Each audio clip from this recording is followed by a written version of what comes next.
And it all begins with just one simple swipe, one tiny screen where your whole world now lives. A perfect body on Instagram, a viral dance on TikTok, luxury vlogs on YouTube, and somewhere in your mind that quiet question whispers, am I enough? You can't always explain it, but you feel it. You see everything and still feel lost. Social media has started a silent revolution. The way you talk, the way you learn, the way you see yourself, everything has changed, and no one's been hit harder than the youth. Generation Z, some millennials, and the newest digital-born kids, Generation Alpha.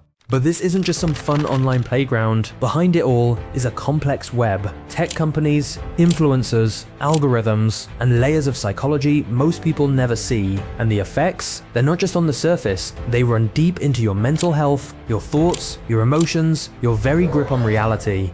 You scroll, a hit of dopamine, then a comparison, then guilt, anxiety, and before you know it, another scroll. It's a loop, a trap. And the scariest part, most people don't even realize they're in it.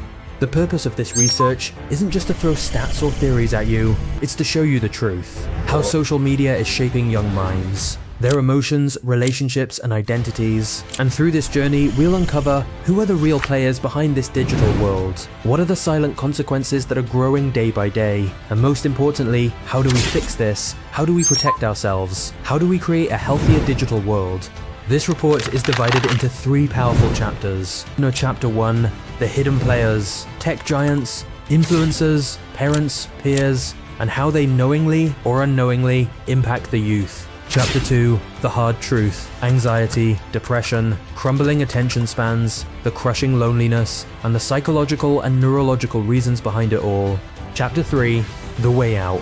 How social media has evolved across the globe, and real actionable solutions that don't just sound good, they actually work. Look, social media isn't evil, but like anything in life, once it crosses a certain line, it can turn toxic. This report is about finding the balance, about raising awareness, so that next time you pick up your phone, you're the one making the decision, not the algorithm. Because in the end, social media should be your tool, not your master. This isn't just a report, it's an awakening. Are you ready to see the truth? Digital drama. Who's really pulling the strings in this social media game? You think social media is just harmless time pass? Think again. This is a game, a digital drama, and every drama has its characters, heroes, villains, and those mysterious grey figures in between. Except here, it doesn't play on the screen. It plays inside it. So who are the real players in this game? Not just you, not just your friends. There's a whole system at work, a full-blown ecosystem. Let's meet the cast, the players in the digital drama. On one side, we have vulnerable youth. On the other, billion-dollar tech empires. And in between, influencers, parents, teachers, and a silent crowd controlling it all. Peers and the algorithm. Let's break them down, one by one, not in theory, but in real life style. Chapter 1, Point 1, the targets, vulnerable young minds. The first and most obvious player, you, the youth. But wait, there are levels to this. Subpoint 1, Generation Z and younger millennials. If you were born between 1997 and 2012, congratulations, you're the first true citizens of the digital world. Instagram launched while you were still in school, Snapchat blew up in your college days, and TikTok, it hooked you during lockdown. But here's what you might not know. 75% of Gen Z feel that social media has harmed their mental health. We're talking about anxiety, depression, fear of not being enough. Every like gives you a hit of dopamine. Every scroll impacts you more than you realize. Why? Because your brain, specifically your prefrontal cortex, the part responsible for decision making and self-control, it doesn't fully develop until you're around 25. So when you see those perfect bodies, perfect lives, perfect feeds, your brain doesn't filter it, it believes it's reality. Chapter 1, Point 1, Subpoint 2, Generation Alpha, the digital babies. Now imagine the kids born after 2013, Generation Alpha. They've never touched a landline, never used a CD, and Facebook? They've never even opened it. Their first toy? A tablet. By age 2, 40% of them already have access to one. By age 8, 25% have their own smartphone. And here's the most shocking part. When an 8-year-old switches shampoo because a vlogger said so. That's not branding, that's brainwashing. Chapter 1, Point 2, the architects, big tech. Now, let's talk about the masterminds, the ones who designed this maze, big tech. What are these companies really doing? In the name of connection, they've trapped you in a web of algorithms. Chapter 1, Point 2, Sub-point 1. Meta. Facebook plus Instagram. Facebook's feed used to be about friends. Now, over 50% of the content comes from strangers selected by AI. Based on your taps, your scrolls, your pauses, Instagram, it pushes emotionally charged content. Why? Because the more emotional you feel, the longer you stay. And you think, I'm choosing what I see. No, you're not choosing, you're being shown. Chapter 1, Sub-point 2, TikTok, the addictive loop. TikTok's algorithm, it's the king of addiction. Just 35 minutes, over 250 videos, and boom, you're hooked. Studies show the more you binge TikTok, the lower your memory recall, the weaker your critical thinking, the higher your anxiety, and here's the real shocker, 95% of teens under 17 are daily active users. Chapter 1, Point 2, YouTube, the endless rabbit hole. YouTube uploads 500 hours of content every minute, especially on YouTube Kids. Moderation is nearly impossible. Yes, autoplay is disabled for under 18 users, but does it matter? Once you're inside the rabbit hole, the tunnel already has you. Chapter 1.3, The Influencers, the digital gods. So who are today's demigods? Influencers. They're reels, vlogs, and stories. They're baked into your daily routine. And the bond you feel? It's called a parasocial relationship. You know them, but they don't know you. Still, you follow their skincare routines. You drink their protein shakes. You copy their fashion. Sometimes, you even question your own worth based on their content. And that is where the danger lies. Chapter 1.4, The Enablers, Parents and Teachers. These aren't villains, but sometimes they unintentionally enable the system. Chapter 1.1, Parents. Most parents think social media is normal, everyone uses it, but they have no idea what their kids are watching, who they're talking to, what they're feeling, and then comes sharenting, uploading every cute moment of their child's life online. It looks innocent, but did you know it increases risks like what? Identity theft, AI misuse, cyberstalking. Chapter 1.4, Educators. Teachers are lost too. 56% of schools still use outdated tech. And how do you compete with a generation hooked on 15-second dopamine bursts when you're still using chalk and talk? Chapter 1.5, The Amplifiers. Peers and anonymity. Offline peer pressure is bad enough. But when you're online 24/7, in group chats, endless DMs, meme shares, FOMO becomes your second skin. And then comes the dark side, anonymous bullying. Random messages, humiliating posts, cruel memes made about you. And here's the twist, you can get so addicted to that environment that you may start bullying someone else without even realizing it. So now, do you see it? This isn't just an app, it's a game of influence, and until you recognize the players, you'll always be just a pawn. Understand the game, only then can you win.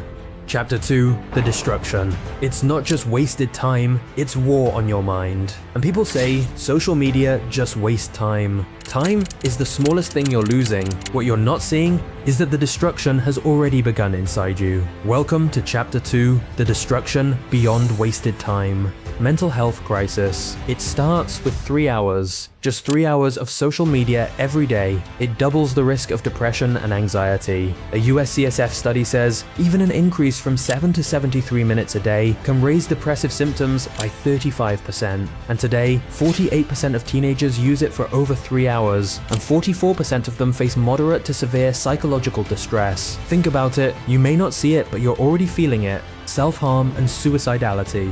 A Norwegian study, 37,000 adolescents, 3+ hours per day on social media, 1.4x higher chance of self-harm. And the scariest part? Watching self-harm content on Instagram, suicidal thoughts within a month. This isn't a coincidence, it's a dose-dependent reality. The more you see it, the deeper it cuts, like a poison. A digital poison. Social comparison and self-esteem, the perfect lie. Social media is a comparison trap. Every post is curated, every reel polished, every story edited. And you're thinking, why am I not that successful? Why doesn't my body look like that? Why don't I get as many likes? These upward comparisons are crushing your self-esteem. Heavy users are 3x more likely to feel isolated. And the irony? The more connected you try to feel online, the lonelier you become. Cognitive hijacking, popcorn brain syndrome. Your brain was designed for deep focus, but now it's been rewired into popcorn brain. Every few seconds, new sound,